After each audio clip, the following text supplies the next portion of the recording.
Ladies and gentlemen, welcome back to another episode of Inside the Mirror podcast. I'm your host, Kyle David. If you didn't know, now you know. Back with another episode. I'm excited for today's guest. This is somebody I've been super pumped to talk to.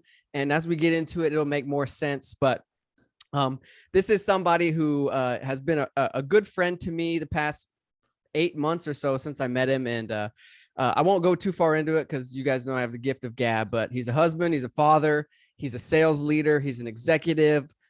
He's a lot of things, and he could tell you more. But today I have with me Jeremy Bohnett, the VP of Sales at a high growth startup. You may have heard of it if you know me, Leadr. And if you do know me, you have heard of it. But anyways, Jeremy Bohnett is with us today. JB, thanks for being with us, man. Thanks for having me. I'm really excited. And I heard that you've done over 100 episodes. Is that right? Yeah, this is going to be like 111. Oh, congrats. That's amazing. Why did you start the podcast? I'm sure you've told people many times before, but give us a refresher. Yeah, man. I just listened to a lot of podcasts and I was like, well, I like to communicate. I like to talk to people. Why don't I just record myself talking to people so other people can listen to me? Yes. And there it began. I love it. Well, thanks for having me. I'm excited. Absolutely. Thanks for being on. Of course. Well, yeah, man. Like, I'm going to ask you the first question. Kind of give us like your background, the 5-7 minute origin story of who you are, where you came from. What are you all about? Love it. Probably won't be 5 to 7 minutes, but I'll give Whatever a little bit want. of backstory. So I am a dad, like you mentioned. I feel like right now my life really kind of consists of two primary missions, and the first one is building a family. I have a wife. Her name's Anna. She's amazing. I'm 6'7". She's like 5'1". So totally opposite in that regard, but it works. And we have two little ones, Brennan, who's 2, and then Beckett, who's 5 weeks. So if you're watching this, you'll see some bags under the eyes. Congrats, the 5 week. By the way. Thanks, man. Not getting a lot of sleep, but enjoying being a dad of 2 now. So that's really I think the primary mission. And then also, like you mentioned, on this mission of developing 1 million leaders at Leadr, and that's been exhilarating and crazy. So the opportunity to develop people through the company, and then within the company, building out the sales org, meeting amazing people like yourself and investing in people like yourself is dream come true for me. So that's where I spend most of my time and energy right now. I grew up in Seattle area and hit some rocky patches, and I'm sure we can chat more about that, and found my way to Arkansas via a rehab in Arkansas, and I can dig into that, and ended up going to school there, met my wife Anna there, lived there for a bit, moved back to Seattle after traveling in New Zealand for 5 months, actually walked the country of New Zealand, and met some folks at PushPay at a tech startup there that eventually started Leadr, and they wanted to move to the greatest country in the country, Texas. Come on. And here I am 2 years later. Actually moved here 2 years ago today, I realized. And we're in McKinney, which is a little bit northeast of Dallas, and Texas has grown on us. I'm not quite ready to admit that Whataburger is better than In-N-Out. I'm not quite there, but I'm getting close. I will say it's slowly moving up in my book. But yeah, that's a little bit about me, and feel free to dig into any particular piece of that. I'm an open book. But yeah, man. Yeah. By the way, one of your goals is to gain 2 pounds. If you're give me some. Like I told you, bro, the goal is to gain 2 pounds a month. Not just in general. That's like saying like I want to pay my rent. Like at some point, does the goal of gaining 2 pounds a month stop? Because after a while that can get a little out of hand, right?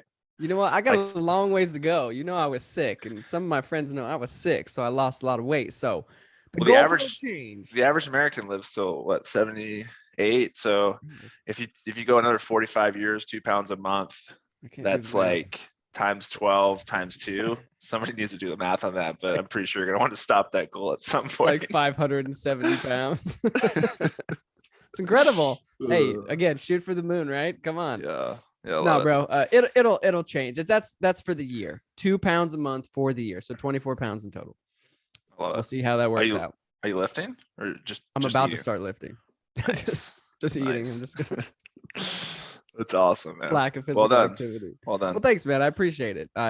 One thing that I really think that I like about you and I that we have similarities is we're visionaries. We have a lot of dreams. We're very much future sighted. But also something I've learned from just watching you and obviously you handling your family and work that I really respect about you is you're very future minded, but you also bring it back to what am I supposed to be doing right now, right? Like we've Mhm. talked about balance and things that you can do in the micro to get you to where you want to be in the macro. Mhm. But I want to backtrack a little bit before we dive into like kind of your entrepreneurial spirit. You mentioned it, the journey through some rehab struggles or addiction. I guess rehab's the end of the struggle, hopefully. But the kind of the journey with through addiction and just the struggles that kind of brought you to that point. Can you kind of dive into like what was that all about? Yeah. So I found myself in rehab 3 times actually. So Mm, one of those was close to the end of the struggle. The other ones were mid struggle. For me, it was a shame and guilt cycle that got out of hand. mm, I I'm not sure, how much I buy into the labels that get thrown around in that kind of environment, addict, alcoholic, and for some people that's helpful. For me, it wasn't. For me, uh, I was in a pretty gnarly shame cycle that manifests itself in addiction because that's how I knew how to kill the shame.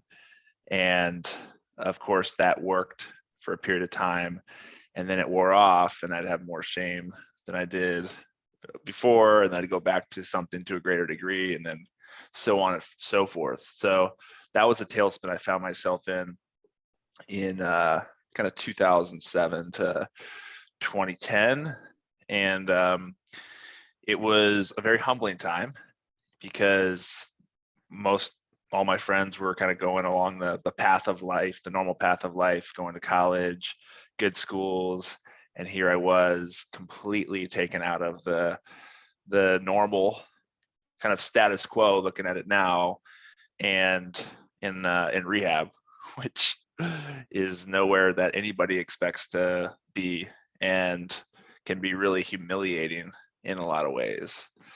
Um, but I mean, by the grace of God, was able to use that opportunity to get well and get out of that shame and guilt cycle. And for me, really what saved my life was just radical transparency, mm, because the darkness was where that shame cycle would manifest and build. And so by being real with people that I trusted, I realized that uh, being in the light actually took the power of those addictions away. So that's obviously a short version of the story, but um, through that I started dreaming again as I thought about having a life that I wanted to be meaningful, right? Because for a while I thought my life was just gonna go down the tubes. That's the way I saw it going. And when I got hope again, I got kind of a spark under me and started dreaming about, hey, what's the impact that I want to make on this earth? And started dreaming pretty big. And my paradigm sort of shifted over time, and it's gotten bigger and bigger. But I knew I just wanted to make an impact on people. I wanted to build a family, a healthy family. I wanted to be a good dad. I wanted to be a good husband.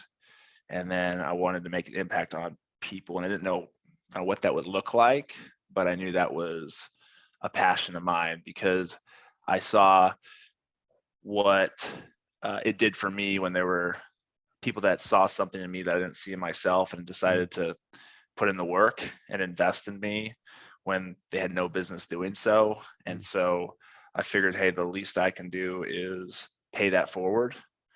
And and help others work through whatever it might be. It might be addiction, lack of confidence, lack of vision, whatever. But that's really kind of what I've decided to dedicate my life to, is paying it forward. And one more thing I'll say, and I'll stop talking, but kind of with that, I think I also got a bit of a chip on my shoulder, right? When you are kind of the black sheep and you get put in the spotlight in a negative manner, at least I did, it fired me up. I wanted to prove people wrong. I wanted to prove to people that I was going to make something of my life and that I was capable. And so that drove me probably more than it should have in my early mid-20s. And it was a powerful motivator.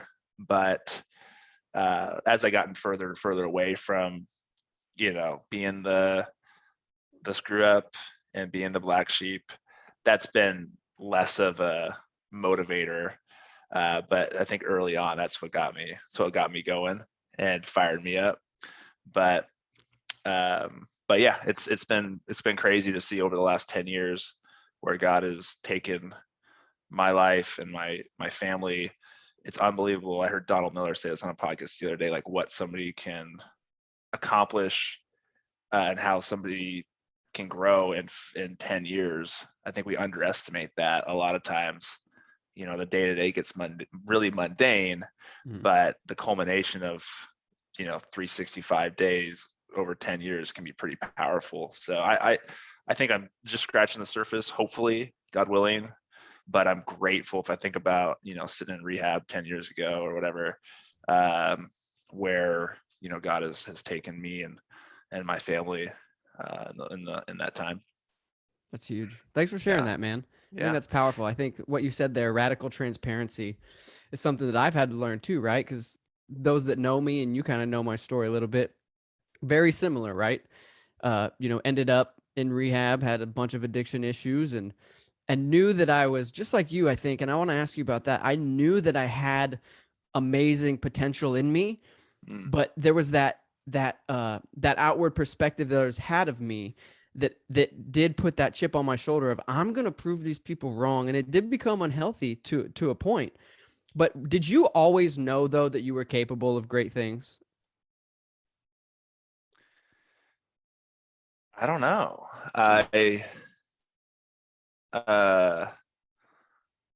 The funny thing is, I think our paradigm it shifts over time as we continue to grow. Like my definition of great things, like 10 years ago, was so small, because that's all I could really manage. That's all my brain could really manage or dream of. Like I remember I had a dream when I was like 21 that I would start a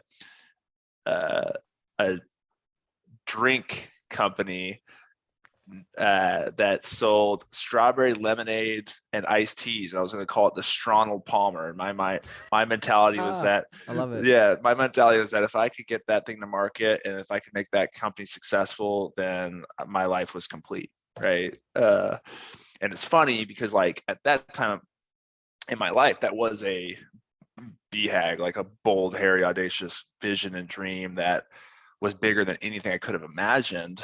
But as we go throughout our life and we get more kind of wins under our belts, I think we are able to dream bigger and bigger and bigger, to the point where even I think in 10 years from now, I'll laugh at the things that I'm striving for today, because my paradigm will be even greater at that stage. And I think you as well, right?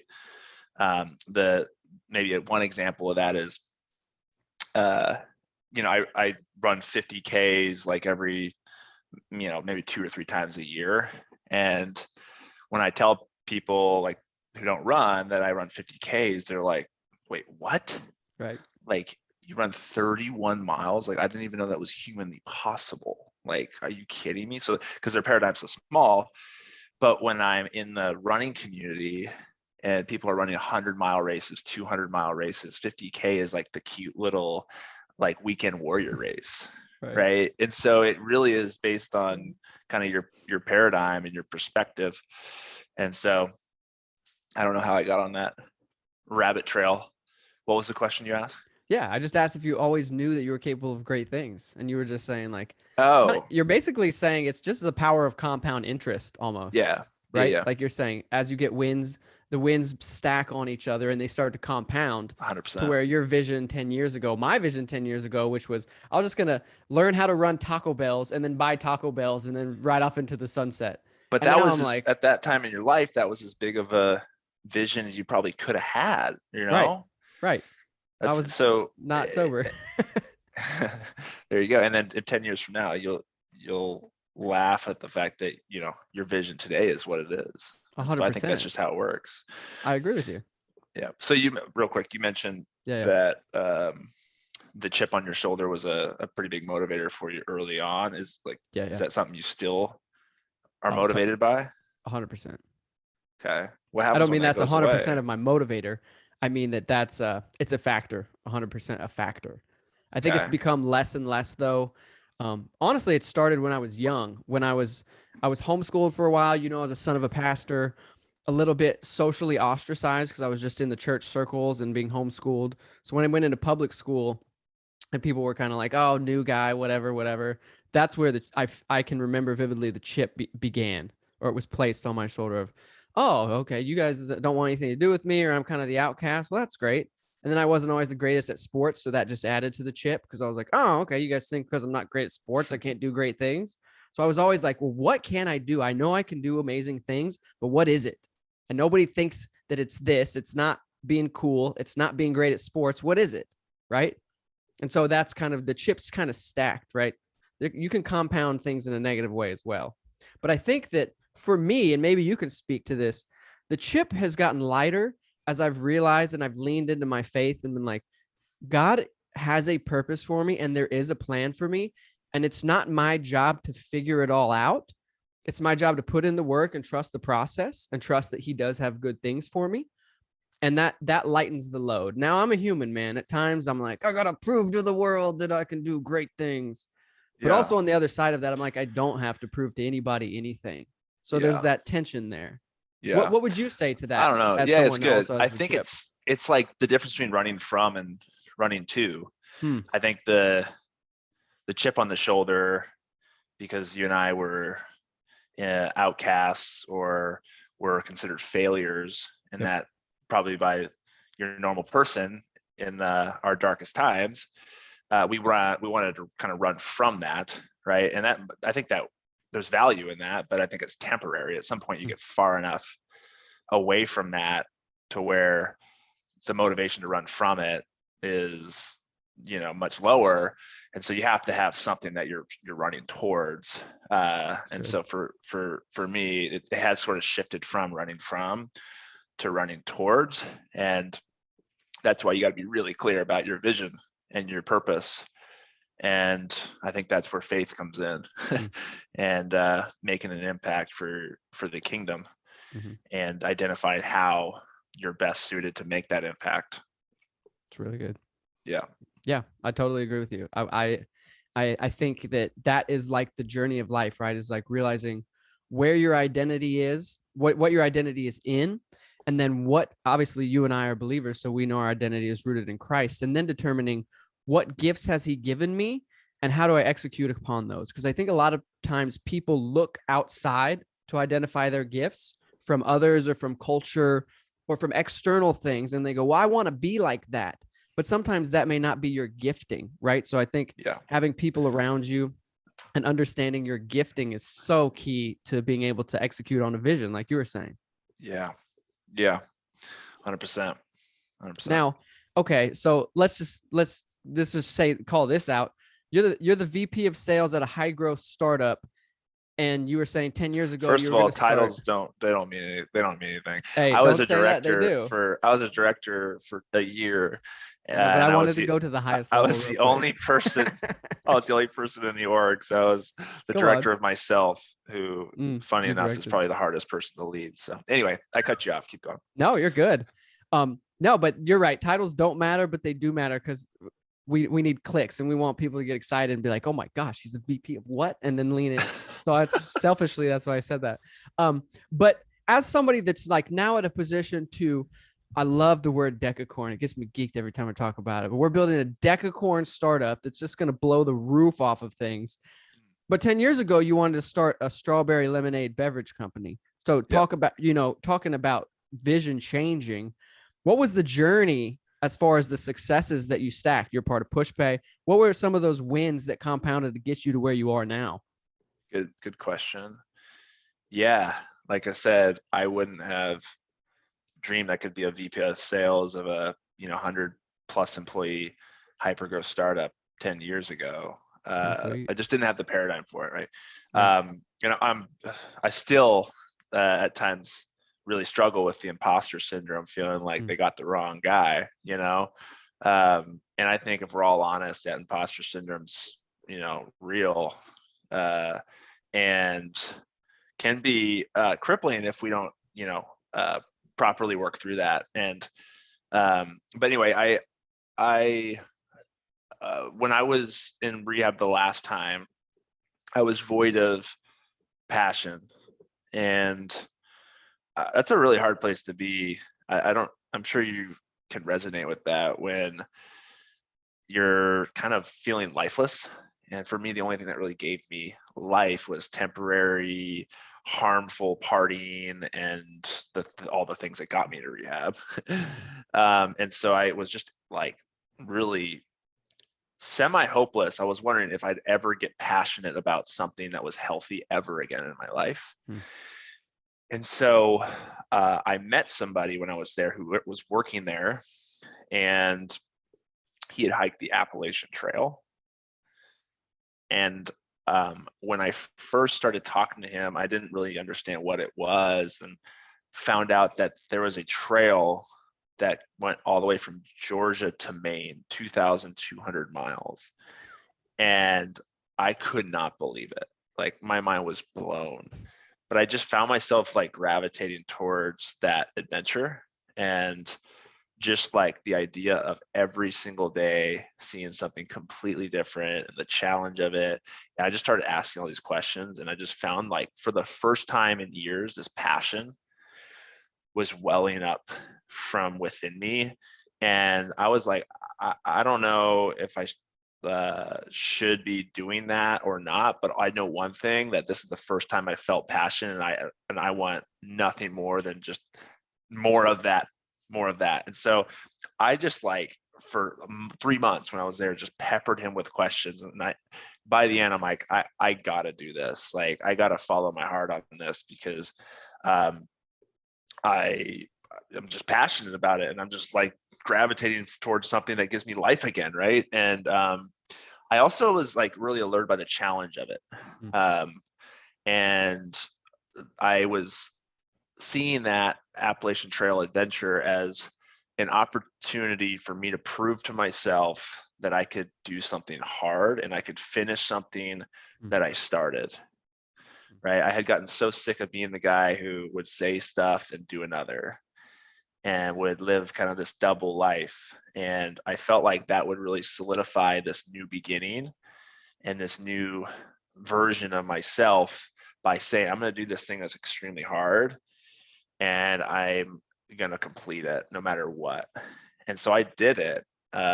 Went to actually halfway house after rehab for 4 months here in Dallas, and just was reading every book possible on the Appalachian Trail. And I don't really love reading. So, if I'm reading books, like, I'm freaking fired up, right? And I was running, I was getting ready for it. And on March 15th, 2010, set out Springer Mountain, Georgia, and completed on August 12th of 2010. And man, I remember I was so dead set on finishing that thing. That thing meant so much to me, this idea of like a new beginning and a new me, that I was like, if I break my leg, I'm literally going to crutch my way to Maine. Like, I was dead serious. Like, there was nothing that was going to stop me from getting there.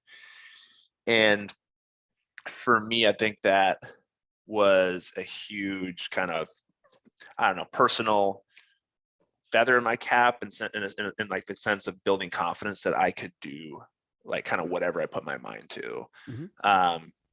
And that was kind of the first one. My wife and I actually 4 years after that went and hiked New Zealand. So the northern tip of the North Island of New Zealand to the southern tip of the South Island, similar idea, almost 2,000 miles, up and down mountains, all sorts of, gnarly challenges. And that was another thing. I'm like, well, like if I commit to something, no matter what the statistics are that you're not supposed to finish it, like I can do this, and there's all sorts of, I think, kind of personal like wins that stack up. I'm not a huge believer of the idea that you just like look at yourself in the mirror and you just tell yourself that you're awesome. Like I actually think you have to have wins that give you that self-confidence, or what they call like self-efficacy, the idea that I can do something. And so I think a lot of those over time just stacked up. Not to say I didn't have a whole bunch of failures along the way, but a lot of those stacked up to where I would, be able to face mountains like, hey, building a startup and say, okay, this is gonna be hard, but I know with a sense of commitment and a sense of resolve that I can do it, because I've seen how that's played out in the past. That's huge.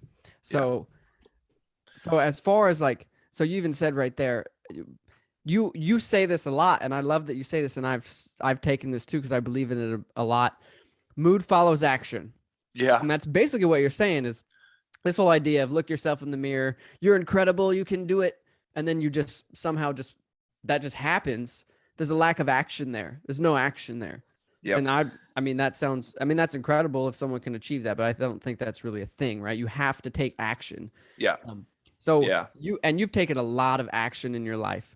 You've seen, in a business perspective, right? You've been a part of a business that went from very little to something massive, and now you're going back to something very little and building it into something massive again. Along the way, being a very specific question, being in sales, being a salesperson, what has being in sales taught you about yourself and about people that's helping you now in this current situation that you're in, building a new business? Yeah. So a lot. Sales is tough. But I realized that there's skills and then there's traits, and those two are distinct, and people confuse those quite often. But skills are things that you can be good at, and traits are elements of your character. So what I mean by that is skills are things like time management, problem solving, negotiation, communication, so on and so forth. Traits are things like grit, resilience, like integrity, like tenacity, you name it, right? Elements of your character. And I've been in sales now for like 6 years, and I've developed tremendously, I think, in both. But I am 10x more grateful for the traits that were developed than I am the skills, because when you're facing rejection all day, every day, and you're having to decide to show up and put in the action regardless of your mood, day in and day out, like that does something to you. And that translates into all facets of your life, right? So that translates into how I'm gonna be a dad, how I'm a dad, right? How I'm a husband. And when things get really hard in life, like, am I gonna fold, or am I gonna do the hard thing and keep pushing no matter what I feel like, right? And so if I look back on my time in sales these last 6 years, I am extremely grateful for the traits that were developed, because I'm 100% confident I wouldn't be the dad or the husband or human that I am today if it wasn't for learning those things. And so that's really why I'm most passionate about being a sales leader, is not to help people, better negotiate or be more effective on a cold call or whatever. I mean, those things are great. It helps them make more money and accomplish their goals. But I get fired up about the traits that are going to help them 10, 20, 30 years from now. Dabo Sweeney says, we're about serving our people's hearts, not their talents, right? So that's why I love doing what I get to do, because I think in 20 years I'll look back and be able to connect the dots to the times that somebody jumped into something they never thought they could do and develop those traits throughout the process, like yourself, man. I mean, think about what traits, if you reflect on 8 months in this role, what traits you feel like you've developed through that time. Yeah, man, I agree with you there. Like a very small window that I've been in this sales thing. And I was talking to Josh and Colby about this. I don't even see it as me being a salesperson. I love that a lot of people, and I think you've described it as this too, is just being a helper, helping people find out like, hey, is there some way that we can help you?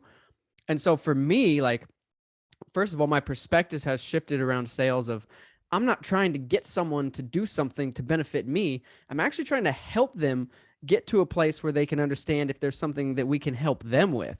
Yeah. So that's shifted everything in me.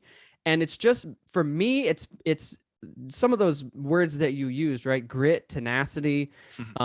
I love the buffalo analogy of running into the storm. That's how I view it every day, is like, look, man, there are some days where I'm like, this sucks. Like this past week, to be very candid, it sucked. I was like, I am not getting any traction. The things I want to happen, aren't happening. And I need to keep pressing on. I need to do more, right? Like I need to actually do more. And so, yeah, it's just helped me develop that mindset and continue to grow that mindset of grit and tenacity. Those are the two things I think the most.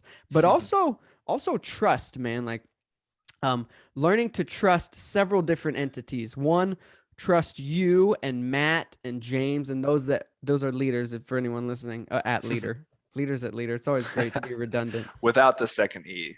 Without the E, we kept. You're not a real tech company if you have all your vowels. Come on, where is that E? Where did we put that E? It's up. We left it up in Redmond, Washington. Okay. I think it's in one of my drawers. Good. Leave it there. We don't want it. But no, man, that's really it. It's just, you're so right. It's much more about, and that LinkedIn post, I reference it all the time for myself and for others. Yeah. Because you posted on LinkedIn, and Matt sent that to me one day when I asked him a question, and he didn't even give me an answer. He just pointed me to your post. Oh, he did? Yeah. He just sent me the link to your post. Yeah. It's good, man. Sales is really about serving and solving. And I think that's why you're good at it. You have such a servant's mentality and heart. And you used a word earlier that was key. You said develop this mindset. And I think that's, sales is so powerful because I think really what grows you the most is failure. I mean, I don't really grow a whole lot from winning or being successful. And in sales, I mean, you're successful if you fail like 7 out of 10 times. Ted Williams, and he had a quote in baseball. He said, "Baseball's the only endeavor where a man could fail 7 out of 10 times and still be considered successful." And I'm like, no, it's not true. You hadn't sold before.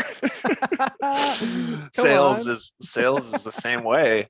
Yeah. And so because of that, you're constantly in a position to either choose to be developed or be defined by failure. You can let failure define you or develop you, and you're getting, 10 opportunities a day to develop. And I don't know any other profession that you have that much opportunity for growth and development. And so I think that's that kind of 1% rule. Maybe in sales, it's a 2% rule because it's accelerated. But man, your role, your specific role, is one of the hardest jobs you could possibly do.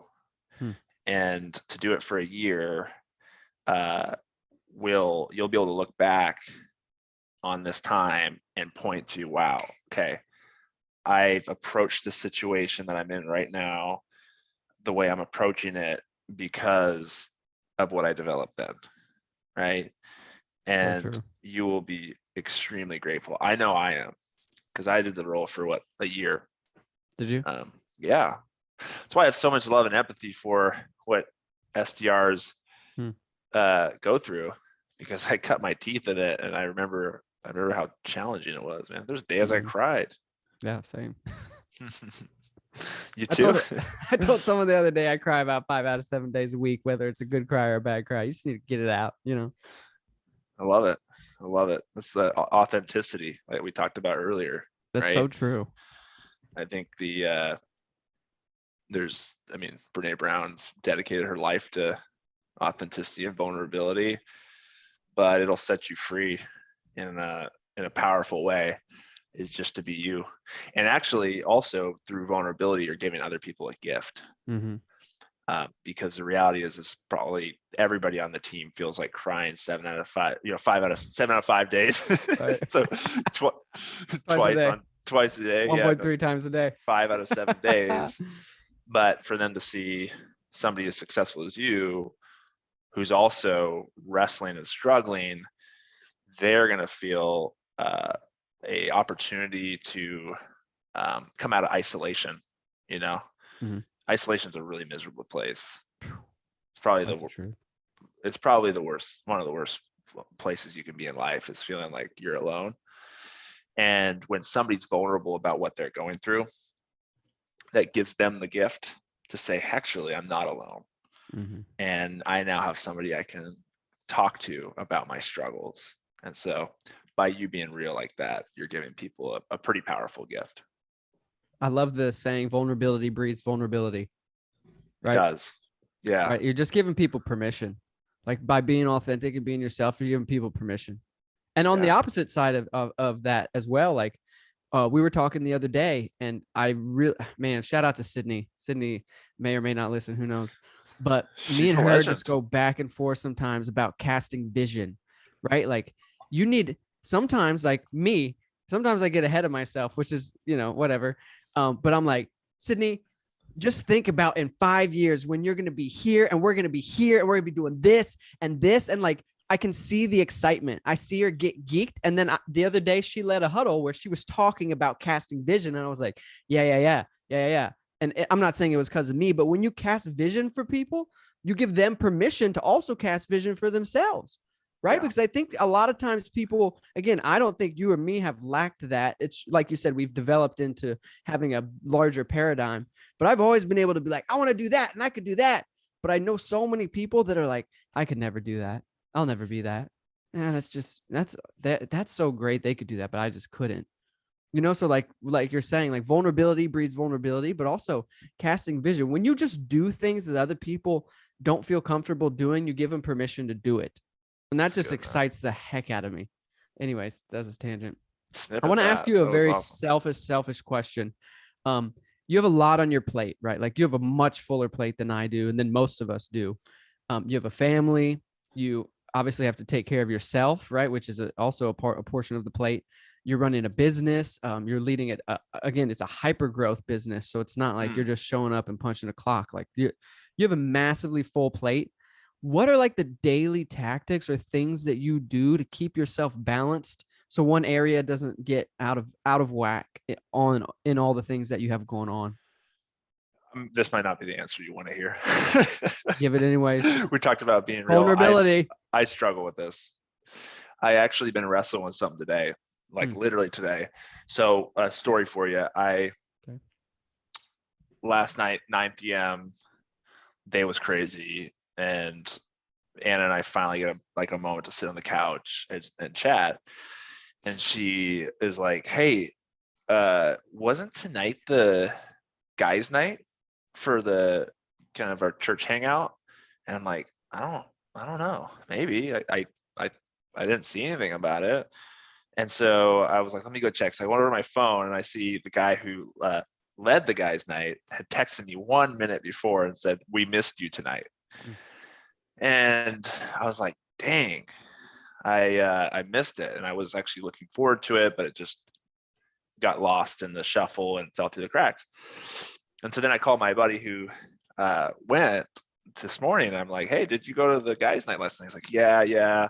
He's like, we missed you, but don't worry. I I get it. He's like, I told the guy who texted me last night, he's like, that guy is literally the busiest human being like I think I've ever met. And so it doesn't, surprise me that he wasn't able to make it tonight. And I'll be honest, when I first heard that, like I actually got a little bit of a sense of like, oh, like that's awesome. Like I'm important, I'm busy.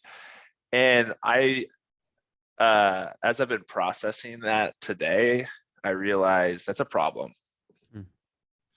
It's a problem that whether it's somebody I care about at work or somebody I care about in my personal life, that I have this perception that I'm one of the busiest human beings they know. And so that's why I said it's probably not the answer that you want to hear, because I'm a work in progress, and I sometimes let the urgent overwhelm the important. And I'm not saying I need to attend all social events, but the fact that I missed it and didn't communicate because I got too busy, I think that's a problem. So that's a really kind of fresh story and kind of thought process because of that. But a way to communicate, look, don't have it figured out. I think things that are pretty important fall through the cracks. I'm getting better, I would say. I think Matt, our CEO, says if you have more than 3 priorities, you don't have any priorities at all. And so I try to take that to heart and really be clear about, hey, what are the things that I can actually impact, and make sure I'm focused on those in my calendar and my attention's focused on those, and say no to the rest. And when I am good at that, then I feel like I do manage things pretty well.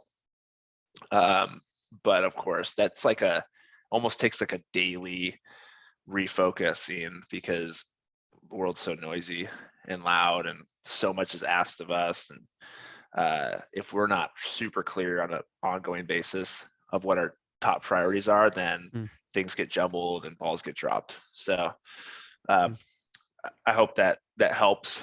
Again, you're probably looking for a different answer, but no, I'm a work in progress, my friend. Thanks for being vulnerable, man. Like that answer actually, again, that was a selfish question. That was, hopefully someone else gleans from that, but that was really for me.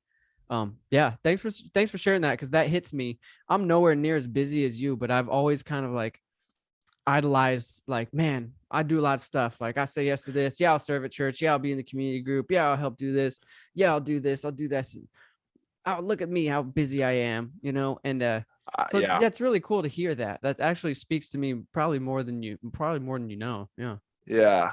I don't know. If somebody said, man, Kyle's like probably the busiest human I've ever met, like, what would you think about that? How would you feel about that statement? I think I'm in the same place as you, man. I think the first reaction would be very arrogant and be like, yeah, man, you're right. I'm just running around helping people. Look at me, And the second one is, man, and for me specifically at this stage of my life, I'm learning, like, I've done a very poor job of like really resting. And what I mean by that is like finding intentional time to just like enjoy my life and just be myself and be with the Lord, and just enjoy things, and not put this idol of busyness, make busyness an idol to where I'm like, if I'm always doing something, then I'm achieving. And to your point about having so many priorities, you're really not achieving anything other than moving really quick and getting micro things done in 17 different places. You know what I mean? Yeah. If Bob Goff can put his phone number in the back of his book and answer just about every time you call, dang, that's incredible, then there's no excuses for us. Like, that guy is about impact. He's not about busyness. Yeah. So I strive to be able to be available. If you're too busy for people, you're too busy, 100%. Yeah, that's great. And I strive to be available and think about impact rather than busyness. So work in progress and something I think a lot about, because life's too short to be focused on the wrong things. That's a word. and be seen as the guy that was too busy for the social event or for people. Well, just to encourage you, man, I don't think there's anybody that knows you that's like, man, Jeremy just doesn't care about me. Like, you exude care. Like, you live it out on a day-to-day basis, and people feel that. And I love the saying of like, people won't remember what you said. They'll remember how you made them feel. Yeah, that's good. And I know that you're going to be able to live a life that like people will look back and like, man, that guy made me feel cared for. Oh, So, thanks, man. yeah, 100%. Yeah, I mean, yeah, a lot of that just goes back to paying it forward. What was done for me and invested in me when I had no business being somebody who was believed in or invested in, and just knowing the way that made me feel and gave me hope when I could have continued to tailspin and be dead by now. That's real. That's the reality, right? And to be able to pay that forward is an honor and a blessing for sure. Well, hey man, I appreciate you coming on here. I'm gonna let you go here, but just from me to you, man, thanks for being that guy for me too. You took a chance on this neck tattooed guy from who knows where, and I don't know, he looks a little wild, and man, he just talks a lot. But thanks for taking a chance on me, man. Like, you, again, just to say it again, like, you live out what you talk about. Thanks, man. And I'm so geeked to be around people like you and Matt and James and Dalen. Like, Thanks, bro. like I told you the other night, Leadr's the best thing that ever happened to me, like, besides my faith and my family. But That's awesome. Have you told the story on the podcast of how you made it to Leadr? no, that's a really good Do idea. we have a time limit that we have to hit, or do you have a couple minutes to tell the story? No, I mean, if you got time, I got time. You tell it from your perspective, and then I'll tell it from mine. I don't know if I've told you the full story, so we'll use the podcast as an opportunity to do so. Come on. So just how I got to Leadr. It's unconventional. I love it. I'm not gonna tell my whole life story because I've told that on here a million times, but Right. we'll just start at the season when I was, obviously everybody knows, I was working at the restaurant there and kind of just thinking of the ideas of what I was going to start, what I was going to do. I started my little mask business during the pandemic and was like, okay, cool. I could just, launch a bunch of online products. And I think I'm about ready to figure out what I'm going to do with my life. And me and God were getting good. And I felt like I was in a good place with my faith. And then Jordan Wolf, our first AE, shout out to Jordan, had been coming in because he was living across the street and he was coming in every day. And I'm sure he was working on his pipeline and sending emails. I now know what he was doing. And he told me that he was part of this startup thing. And he told me about it all the time. And I had no idea what he was talking about because I was not listening to understand. Then one day he brings all you guys in, and he was getting ready to move back home to Oregon. And he brought all you guys in, the Leadr sales team. And I was serving and having a great time and just like, wow, this is great. These are cool people. And so then I went over that night to say goodbye to Jordan and Katie, just kind of send them off. And he had a couple glasses of wine and said, hey man, like, really, like, listen to what we're doing. I think you really need to be a part of this. And this is where we're at. And man, I left that night and was like, I just had this feeling in my gut. I was like, oh Lord, like, I need to pray about this and bring some other people in. And then I hit you up on LinkedIn and you're like, hey, can you talk in like 7 minutes? Classic startup. I was man. like, well, I can talk in minutes. like, I That's can't actually remember. That's slow for us. Is it? I was like, that's incredible. This guy said, and you were very specific. You didn't say 10. I think it was 7 or 8. I have to look back and find the message. And I was like, I'm about to hop on a church thing, but I can in like 45 minutes. And within an hour, we were having a 30-minute conversation. And I talked to you. You weren't pitching me Leadr. You were like, hey, just tell me about yourself. And bro, we connected. And I knew right then, I was like, I got to be a part of this. And the rest is history, man. So that's awesome. It'd be interesting to hear your side real quick. Yeah, Jordan's like the best. That guy's a legend, bro. Yeah, that guy's a legend. He's like the best recruiter we've ever seen. The guy brought you and Ravi to Leadr. Talk about a couple passionate legends. Well, it's similar. So I went to the restaurant that you worked at, Urban Rio, and that was for like a team happy hour. Mm-hmm. And Jordan had let me know that you worked there, and of course you were our server. And I will tell you, like, I've probably been to thousands of restaurants, maybe. Like, you were literally one of the best servers I have ever seen. Okay. You're the best non-owner server I've ever seen. So let me tell you what I mean by that. You've probably been to a restaurant before, and the owner comes to your table and engages you in a way that you're like, okay, this guy owns this place, and makes you feel like really special. And you can just sense that that person has a serious sense of pride about what they're doing. You were serving as if you were the owner. And you don't see that from people who don't own the establishment. And it definitely caught my attention. But here's the part I never told you. The tattoos, like, at first threw me off. And that is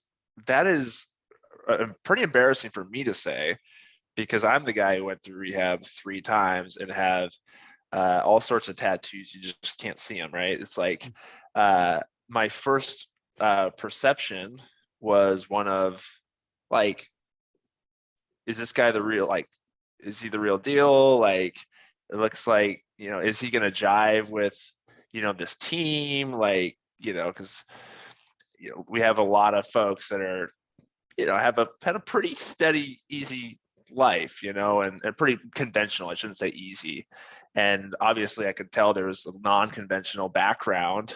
And so that was my first question, is like, is Kyle going to fit in? Is he the real deal? Because you also had this passion, and I'm like, is that real? Like, or is that just kind of a facade? And so this is me being transparent, like totally was like wanting to pressure test to make sure it was the real deal. And man, called you 7 minutes after that LinkedIn post, I had a chat, and I'm like, okay, this is a kindred spirit. Like, this guy's been through some stuff, but he's better as a result of the challenges and hardships that you went through. And man, you have been unbelievable. Such a cultural, like, spark plug and catalyst for Leadr, not just the SDRs, but for Leadr, and a tremendous example as to what optimism and belief do for your success. So sorry for the initial judgment on the neck tattoo. I did it to myself. No, and then B, man, I'm inspired by you, and you don't even know how many people you're impacting. Like, nobody really gives you feedback, unfortunately. You hear it like years down the road sometimes, but you'll hear years down the road of kind of the impact that you're having in this season, man. So I'm honored to work with you. I learned from you on a daily basis, and I'm inspired by your story and just the way you go about your day to day with optimism and gratitude. So thanks for having me on the podcast. This was fun. Yeah, dude. I probably talked too much, so this probably went way longer than normal. You know what's so funny is every guest says that. Like, I probably talk too much. I'm like, that's the reason I brought you on here, is to talk. So yeah, don't feel any shame. I took a little bit of liberty to chat to talk longer, just because I figured that's why you wanted me to be on the pod. But yeah, bro, man, super. By the way, what's the license plate behind you? It says KLS. Oh yeah. So my mother's name, Catherine Linnell Smith. Hey, shout out to Catherine. Shout out to Catherine. She's been on the pod before. I've had my dad on here and my mom. Dad. Yeah. Episode I just 100. love. So Robin's gonna come on here in a couple weeks as well. I'm just gonna have all the greatest people I know on here. Robin's awesome. She's incredible. Yeah. Hey, thanks again, man. I really appreciate your time and you just sharing your heart. And I'm so excited to be on this journey with you, man. Like, I know I say it, but like, I hope I believe it, bro. Like, I'm of the again, there's several people there with this mentality that you're gonna have to kick me away, man. I'm not leaving. I'm not going anywhere. You're gonna have to do something. God forbid we fire you, Dalen, and Robbie. You guys would go get like a 3-man tent. Oh, we're coming back, bro. And just camp outside of the Leadr HQ. Oh, I don't doubt it. I'm the same way, man. Yeah, I know you are. Give me a tent and I'm showing up the next day, Bob Goff style. Come on. Well, thanks again, man. I appreciate you being on here. By the way, I actually, during this podcast, drank 32 ounces of water, which is 2 pounds. So I actually hit your 2-pound goal in this 1 hour podcast. So it's taken you a month. What Oh, it took man. me 1 hour to do. I feel attacked and challenged and convicted all at once. It's Oh, amazing. sorry. No, you're good. Thanks again, man. You're an inspiration. I love you, man. Love you too, bro. Thanks. All right, man. We'll talk to you soon.